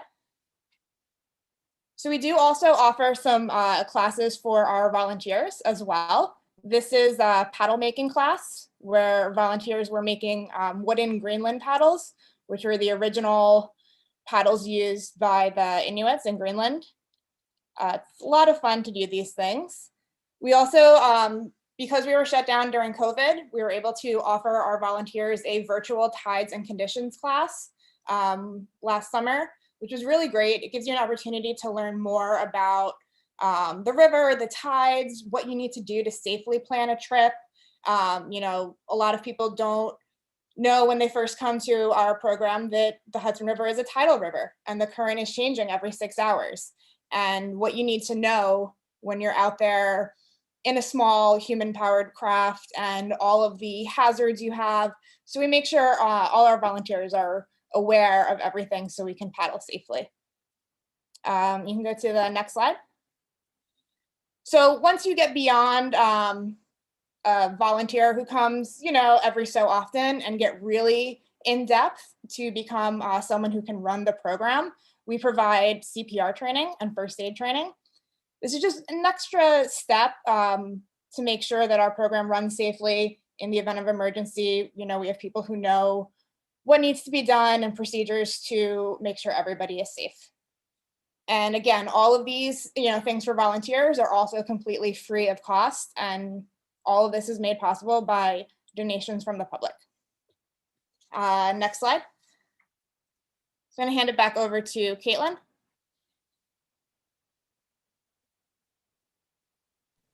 After that amazing Pier 97 update, this is kind of especially fitting because that will eventually be our next door neighbor. We are so excited to be reopening this season after the boathouse was closed all of last year due to COVID. We are still working out what the logistics of that look like exactly, but we do plan to open a scaled down and socially distant program sometime in June. This will be our 8th year running a free kayaking program in Hudson River Park. And we have kind of the whole way through been so grateful to HRPT's partnership and support, you know, as we've been a tenant. And with the construction of Pier 97 on the horizon, it's a pretty exciting neighbor to have. We are really excited to have more people coming to our corner of the park, making sure this corner of the park is more popular than ever. And we hope to continue providing a meaningful, free on-water experience to even more park visitors in the years to come. And with that, I think we'd be happy to take any questions if there are any. Great, thanks everybody. Always good to hear about these amazing community resources that are just on the edge, and I was sad to watch the boathouse sit empty all summer long. We were too. Like at Cove, yeah. So excited that there's going to be activity there. Leslie. So I just want to say, a few years ago, I took my husband as an anniversary gift. This was it. And it was the best gift I ever gave him because it was free. It didn't cost me a dime and he loved it. So, and it was amazing. We took pictures, the pictures we took from the river, like of the skyline was amazing. Mm-hmm. I mean, it's really amazing. And this is one of the things I just want to say, that when people outside of New York say, you live in New York, it's so expensive, everything is so expensive, which is very true. I say, yes, but can you go kayaking for free, like down the block? It's like those really, it's like these little like programs, not little, but these programs that so enrich New York, especially our West Side. Anyway, I just want to say it was a great presentation. I love it. You guys are awesome. Thank you. That's the best kind of pep talk that we need to kind of figure out this last round of COVID logistics. So thank you. Thanks, Leslie. Anybody else with questions? Chris? Thank you, Chair or Co-Chair. Yeah, quick question. I know you've been closed for a little over a year now. What can we do to help you out in getting bodies? I understand that there's a paid kayaking business not that far away, and I want to celebrate free as often as possible, especially as families are struggling to make do. I think the first thing will be as soon as we reopen, we are pretty sure we are going to be opening, at least in the near future, on a reservation model for the first time, just as a way for us to control traffic flow. We're trying to figure out what that looks like, but as we figure out from a social distancing and capacity perspective, what's going to be possible for us, keeps the public safe, and makes our volunteers feel comfortable and safe, that's what we're really working through the logistics of now. And so I think the biggest thing we want to make sure is that everybody knows how to RSVP, and that we can really shout from the rooftops what that link is, how to sign up for your slot, and how to kind of make sure that that information is available to the entire community. So I think that's going to be, if anyone else has anything else, jump in. But I think that's really, for me, that's the biggest help we could get. So it sounds like you need some social media people with followings and stuff like that to blow up your reservation program. If we can have like a slow ramp up to blowing up our reservation system, that would be great. Absolutely, but certainly it would help. Okay, cool. Thank you so much for that answer. Appreciate it. Absolutely. Thanks, Chris. Jim, I believe your hand was up from last time, unless you have a question about the boathouse.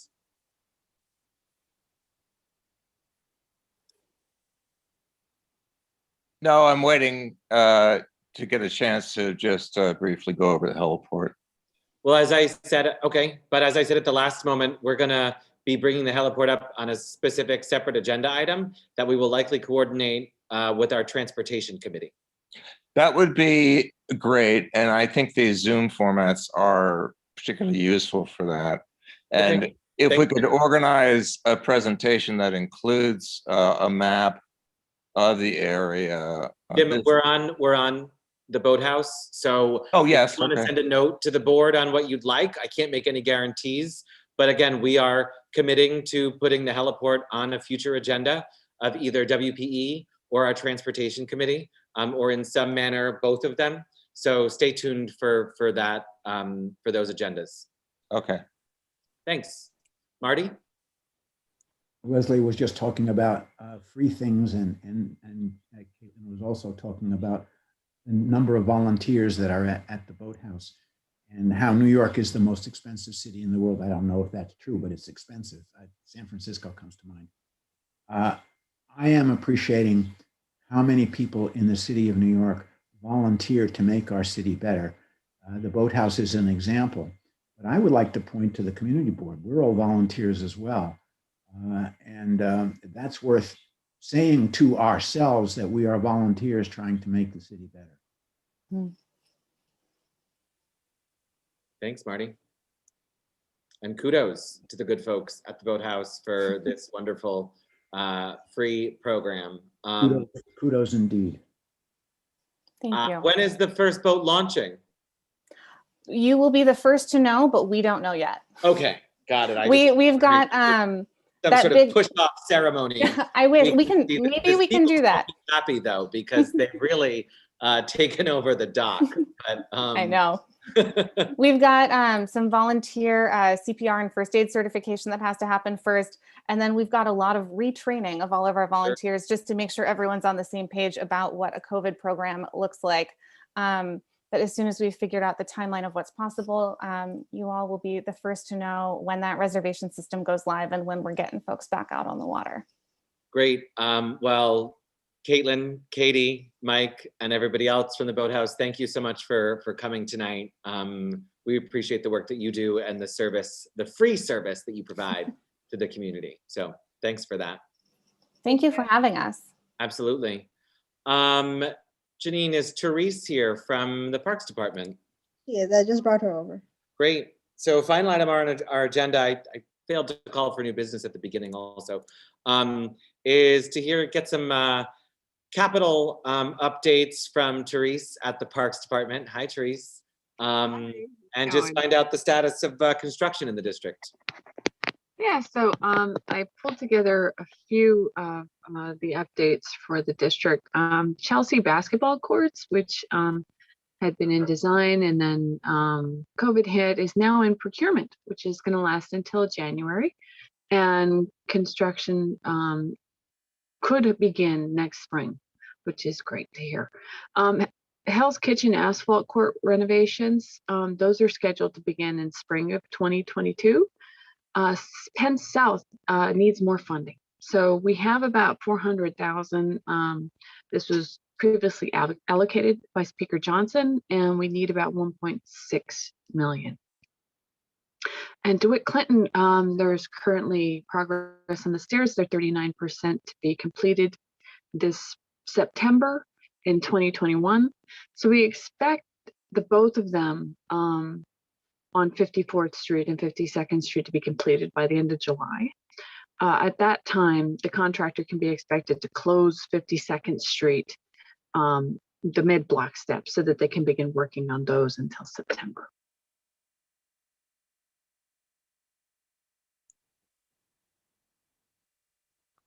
I got thrown off. I just want to, on the stairs, because they're considerably further along on 54th than they are on 52nd, but you're sort of talking about them as a whole, right? Right. And so we can expect both of those staircases to be done by July? Yes, that's what the anticipation is, yes. Okay. I have another question on that, but I want to, were there any other specific capital updates on that as it relates to our parks? That was the most I was able to get at the moment. I think a lot of what we're waiting on for the water tunnel sites depends on what's going on next door with HPD. So we are waiting for updates on that, and I don't have any more to share about that site. Okay. And you're short, what did you 11 million, $1.1 million on Penn South basketball courts? Yes, we need 1.66, it says. No new money came in the, well, we've seen an executive budget. We haven't seen the council budget. So basically we need to advocate in this budget cycle specifically for a new chunk of money for those courts. Right. Okay. Brett, I knew Brett was going to put his hand up about basketball courts. Oh my gosh. It's not just that. I mean, granted, Chelsea is a little bit of a basketball desert. We do need more, but actually, because that park in particular has come up a number of times. There's always been funding issues. So I would actually be interested in hearing, since if there's a budget, that means that there's a plan. It would be good to hear what is the exact plan. What's the project for that particular park? Is it just the basketball? Is it also for the playground? Is the volleyball court that gets thrown up over the weekend and heavily used also incorporated as part of the planning? What's the plan for spending all that money once we got it?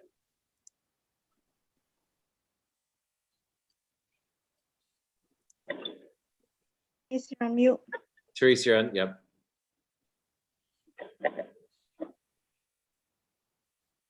Sorry, my mute button wouldn't come up. So we haven't had a scoping meeting about that yet. I think the funding addresses the whole park.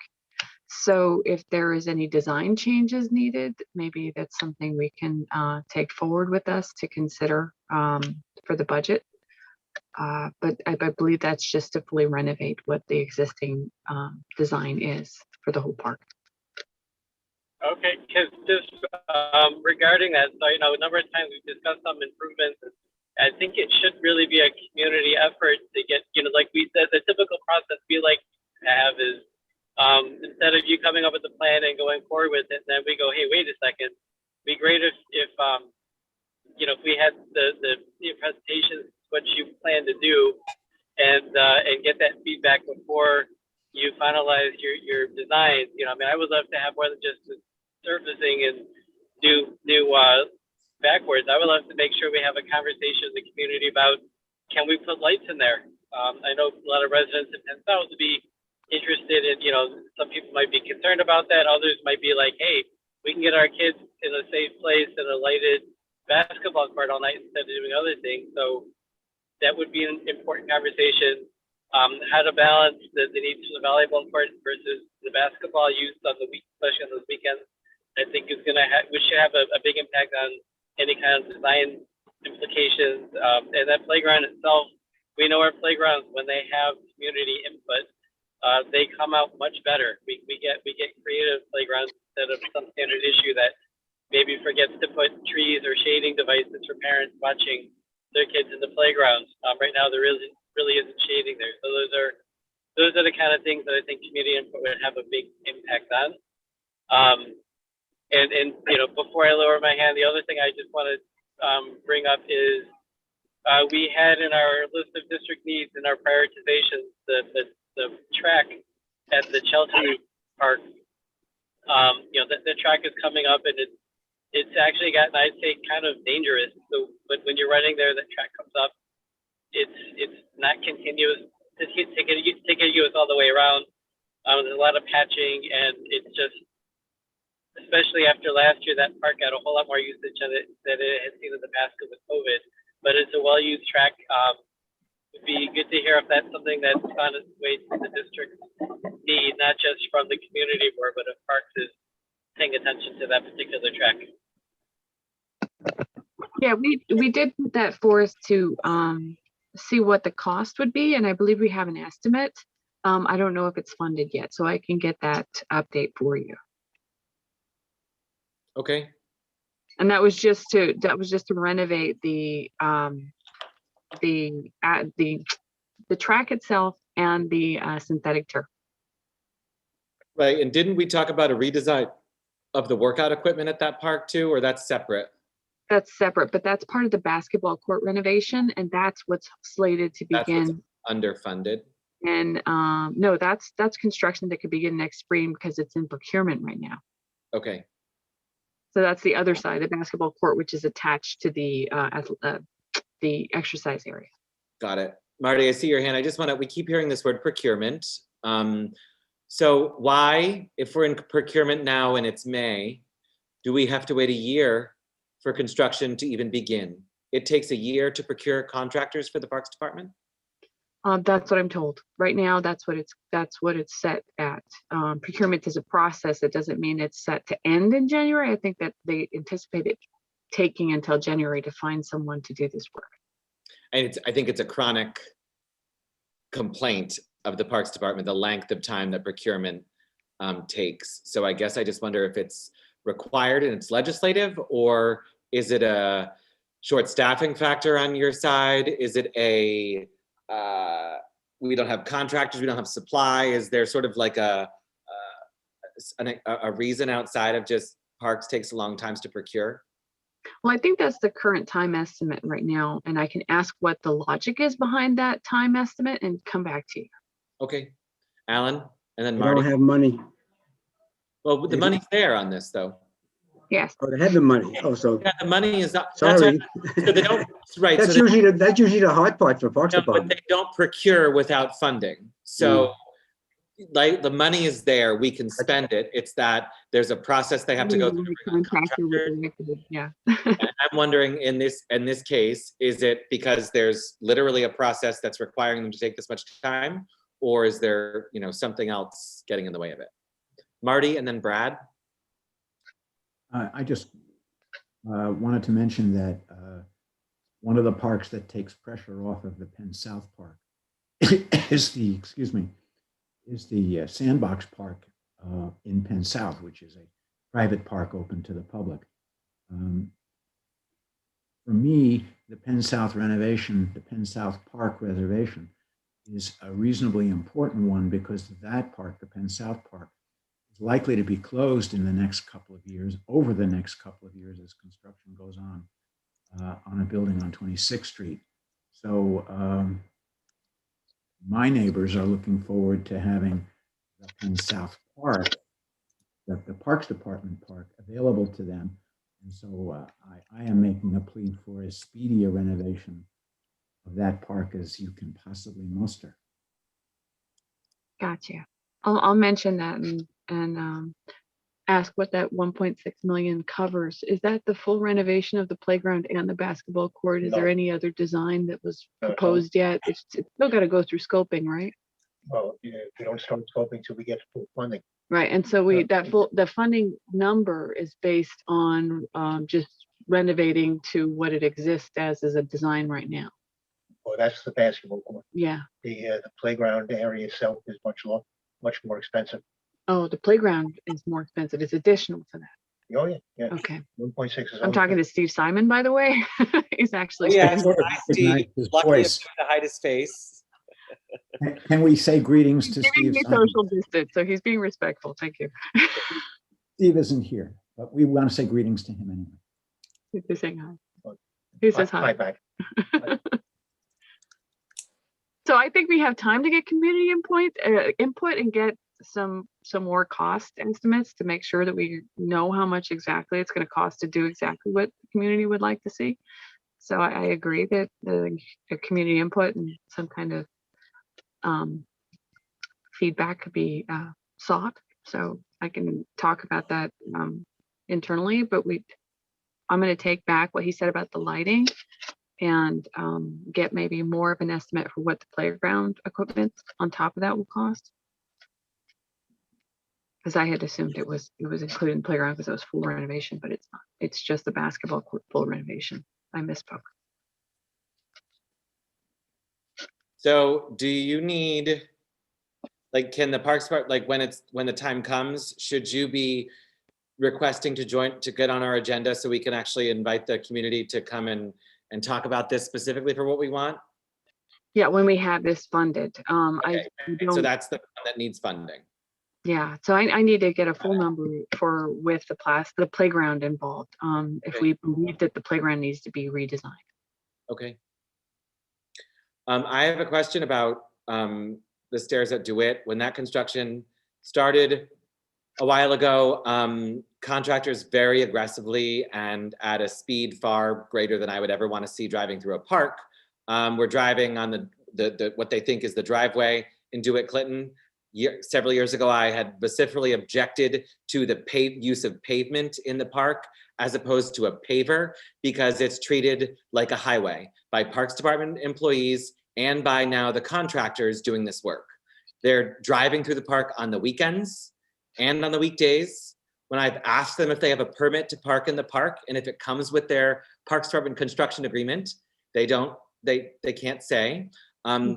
They say that there's no place to park in the neighborhood, so they feel it's appropriate to park in the park. I've encouraged them to take public transit or ride a bike.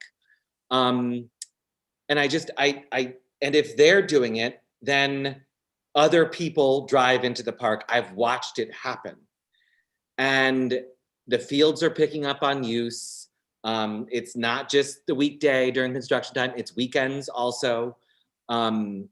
So this is like a major concern. So I wonder how that can be communicated to them. The Midtown North Precinct responded one time and they just moved their cars behind the construction zone, which is less of a problem. It's when they're parking like all around where people can walk and literally just driving through the park to get there as if they think they're driving on a road. Right. So I can actually deal with the issues involving our staff. That's something I can do right away. With the contract. Like putting cones out or, there's usually two of them. So somebody should be walking ahead of the vehicle to clear folks. I think that would be useful. Yeah, that's what they're supposed to be doing. It's something that we require our staff to do as well. And when that's not occurring, I have to find a way to get involved. The Parks Department staff are much better than the contractors. No question about it. That's good to hear. So the contractor is not having somebody flagging people in or walking them in. I've seen them doing it a few times. So maybe they've gotten better since you last saw them, or is it still a problem? This was this past weekend? They didn't have somebody. The construction people or the Parks Department? The construction people and the Parks Department. Construction people have been there parking there every single day. The precinct came once, but otherwise they're there every day, the contractor there. And then Parks Department, they were mulching last week. So there were crews there. It isn't constant, but I have seen them driving without sort of somebody flagging in front. Not a So guide. Okay, they need to do that. Right, and then I can be there on the weekend to check on that too. And we have a couple of things that we're doing on Saturday there. So we're gonna make sure that I have Paul and the supervisors there to watch what's going on. We're gonna have a lot of activity around the Flanders Memorial because they're gonna have an event on Tuesday. So we're there this weekend to watch that. you may want to bring your colleagues at DHS in case there's a number of folks who spend quite a bit of time in that corner of the park. So it may be helpful to have homeless services present if there's an event that's going to be happening. I was there today and there was a large group of men who were hanging under the dog run. Is that the people? The daytime, that's a regular group, and that's sort of daytime, and I believe those folks are housed, but there's definitely two individuals who do one regularly almost every night and during the day and can create some problems. Mostly just because he doesn't like other people using the park around him. It's never been. Okay. Yeah. Yeah, I did have a regular person who we've been reporting to DHS. Like there's at least 4 people who've been frequenting the park that we're keeping an eye on, that we're working with. So I'll reach out to them again about Flanders. Because I haven't seen Jeffrey, at least now he's got a great entrance up to a space. Correct. Which brings me back to my point. We begged Steve not to do these stairs, to please do the Chelsea Park. And it's just shocking. Every time I drive by, I get upset. I just can't believe we're blowing all this money, and great for stairs, but we have a massive park where everybody uses. And Jeffrey, I want to step back. We were presented the workout area there. We were presented the basketball courts. And Chelsea, we went through all this stuff. We put it in our district needs. But it wasn't funded. No, I get it. I'm just saying, we had all these meetings. We don't need to have the meetings anymore. We said what we wanted. We've been through all this. But I was trying to understand it. The basketball court is funded. The exercise area is funded. That could begin next spring. That's in procurement. That's the one you wanted to find out why it takes so long in procurement. Well, actually, Teresa and Steve, we really said one of the issues, what they were solving was they were pre-approving suppliers and pre-approving contractors. So they had a pool to go after. So when they had the money, they could just send out the contract. Now I'm hearing that's not the case anymore, because this was one way they were speeding things up. The track and the synthetic turf, that was going to Elon. Did that have a timeline? Well, I'm sure this is one of my priorities for this year, to get funding. Yeah, it's not funded yet. No, I'm hoping that we can get funding for it, and I would immediately give it to Elon to do. Right. So that would be fast tracked. So there's a different type of contract, that the synthetic turf and the track. They're not a part of what the basketball court and the exercise area are, which is already funded. So the track is fast tracked because we have a means of bypassing the design process and procurement, because they already have. Well, we have a particular unit at the Parks Department, which is now specializing in doing installation of synthetic turf fields, and can also do the track.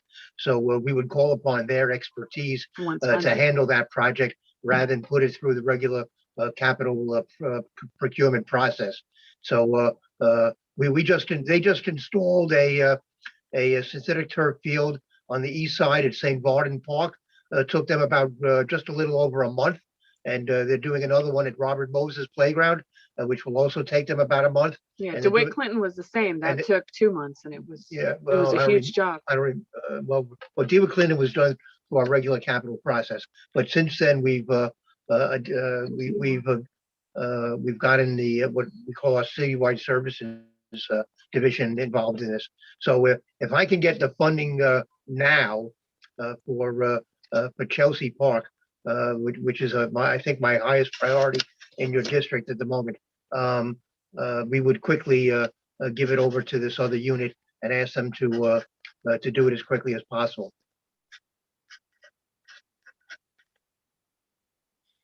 Okay. And if anybody in the speaker's office is on this call, please remember, this is my priority for your district. We need that money. Certainly noted, and we will relay that. I don't believe we have any of our elected reps on the call anymore, but we'll be sure to remind them. That's for sure. Yeah, please help us out, because it's very important that we replace that that field. Yeah, we agree. Any other comments, questions on these active construction projects?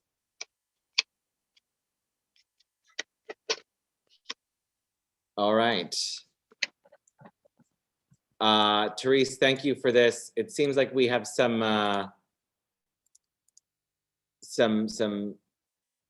advocating to do for dollars. It seems like it would be great for you to have a conversation with park staff, but also the contractors and how they're allowed to or not allowed to be in and out of the park. And then just timeline on things, you know, the quicker, the better.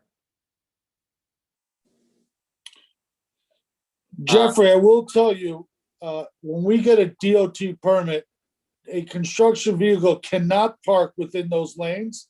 It starts at a $5,000 fine and escalates every single time. So the next move might be to call DOT, because that's the reality of it. Stipulate, the permit should stipulate whether or not they can. And so that's why. This is what I'm getting at. So it's very clear. Okay. Thank you. So I think it presents an interesting case, because you obviously can't do that in every park. And so are they just doing it because it's a road, they see it as a road as opposed to a park? So that's the factor. Yeah, I think they're trying to take a few liberties. We need to keep on top of them. That would be great. Any other questions, comments for Parks Department? Thank you, Therese. Thank you, Steve, from socially distant afar. And I was hoping to wrap by 8:30. It's 8:28. Any new business? Mr. Oster, I was expecting the hand to go up. In reference to the helicopters, I think this is going to be probably a very well-attended meeting. Perhaps you maybe want to think about doing this as a standalone item, and try to get as many parties involved in this, our electeds, maybe state officials, state people. Yeah, it's going to attract a lot of attention. So to have this as part of 3 or 4 other items. I agree with you, Alan, but here's the issue. It needs to be about the Westside Heliport. I'm just talking about the Westside Heliport. I'm not talking about the other one. Yeah, no, I'm with you, but I worry about NYPD choppers getting folded into our discussions about the Westside Heliport, right? Like, they aren't Westside Heliport tenants. And I know that's a lot of the complaints and concerns, especially in Chelsea. Well, we'll talk about.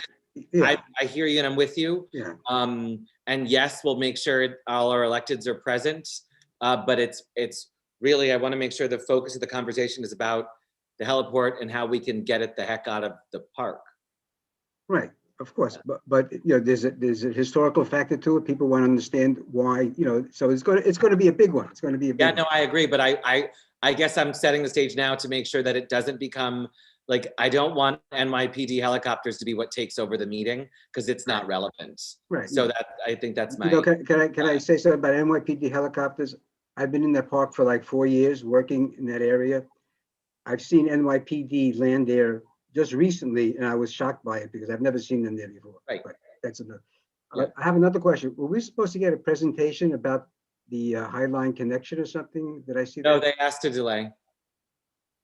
Sorry? That's been it was withdrawn by them. They'll come, whether they're coming back in June or another month. Okay, no, cool. Ongoing. All right. Thank you. Brad, is that a new business hand? And then Chris? Yes, thank you, Jeffrey.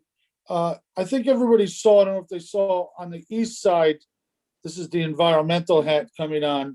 You know, they put the turbines in the water, and it's a big success. And now they're replacing them to add more. And, you know, we fight all the time. We've got a river right there. Why can't we get turbines or some type of program? You know, what do they call it? What's the word, Jeffrey? Where a trial program of something to show that it would work here. You know, we have all these parks, we have all this power required. It'd be great if we produced it right out of the water. So we've been talking about tidal power. I've talked about the turbines. I mean, it's happening on the other side of the island. Why can't we have it on our side? You're talking about a pilot program. Yeah, pilot program. Thank you, Martin. Yes. So just something on the agenda. I thought maybe eventually we could talk about it. But I will say one more thing. Con Ed, who installed do you know who installed the turbines? Yeah, it was a private company called, I sent you the article. Okay. It's a private company that started in 2005 to get approval because at the time there was no process to do it. And then Bloomberg got it approved, and then it took them 15 years, but it's a success. And in fact, just recently they were pulling them out. You could see the big, and they were doing maintenance on it. So it's a Manhattan-based company that's providing this private that works with the private public sector. So they could be a very good partner for HRPT in my mind, or even the Intrepid, somebody. So it's just one idea. And then, listen, I understand everybody's view on the helicopters. I have a different view. But I feel like we're arguing over where we should put our horses when cars were coming, right? Guys, drones are here. It's crazy to be talking about helicopters. We're missing the boat. So that's all I'm going to say. Thank you. You guys are worried about 1 or 2 helicopters. You don't know what's coming. It's going to be thousands and thousands of drones in the air that are coming to deliver. You know, I don't think we're grasping where it's going to be in the next 30 years. And Manhattan is a major hub. We used to bring boats in. Now we have the same west side that we can park these things and monitor where they go. So it's just, I feel like we're arguing over where we're putting the horses in the shelter when cars were coming. It's the same thing now. So just want to bring that up. Thank you. Thanks, Brad. Chris?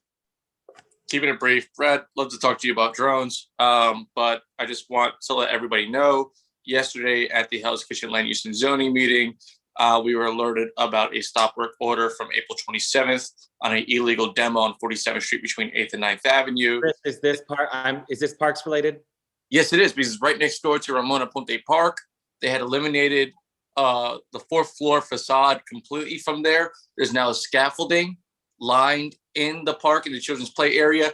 I just want us to keep an eye on it as we already are on that committee. That's all. So it is parks related, and it's something we need to pay attention to. Good. Thank you for sharing. I saw Therese nodding. I'm keeping a close eye on that. I had Paul stop by today to see if they resumed work, and they haven't yet. And we were worried about that from the beginning. So we actually, so there's a full stop work order. There was a work team in there. The owner was allowed in. They're cleaning and stabilizing the interior and the external facade. No work is allowed to be done, point blank and period. But it looks like that scaffolding is going to be up there until we can solve this problem. Yeah. So the play area is completely unusable? The play area is rightly usable. It's a minor facade coming off the side of the wall, but there is a facade there. And over the course of the last month, the parents over at PS17 and PPAS have been using that, as well as neighborhood parents. So I just want to make sure that everyone is aware of what's going on there. Yeah, when they first put in their construction permit, we didn't allow them to do what they originally requested, which would have cut off the play equipment area. We asked them to vault up the structure for the scaffold as much as possible to allow the playground equipment to still be usable by as much as possible. So it's allowing a lot more of the playground than would have been. So I'm glad that it's not completely completely cutting off the playground, but it does impact some of the area right next to the building. Right, and it looks like it's going to be impacting that area for the next few years because, well, that fourth floor facade was not supposed to come down. It was not supposed to come down? It was an illegal demo, correct? They had a permit to demo the full building. Correct. I would direct that to Joe Restuccia and John Daniel Nolan of the Housing and the Land Use Zoning Committee, but that's why there's a full stop work. So I believe the permit was given erroneously. At least that's my basic. There's a no demolition allowed in the special Clinton district. So. District, correct. So that wasn't supposed to happen at all, and the community was not involved in any conversation. So thank you so much for entertaining. I yield. Okay. Good to know, but I'm glad the park is still somewhat usable at the same time. Okay, anybody else? So just we will not be reporting anything to the full board. I just want to clarify that to everybody. We didn't take any actions or votes tonight. I just want to make sure everybody's good with that. Marty? Thank you, Jeffrey, for leading a nice meeting. My pleasure. It was a nice meeting. I think we have some hot issues coming up though, so stay tuned for those. Enjoy the parks. The weather is hopefully getting more consistent and nicer. And I would entertain a motion to adjourn. I second. Thanks, everybody. Good night, everybody. Have a good night. Bye, guys. Be well, be safe, get vaccinated. Bye.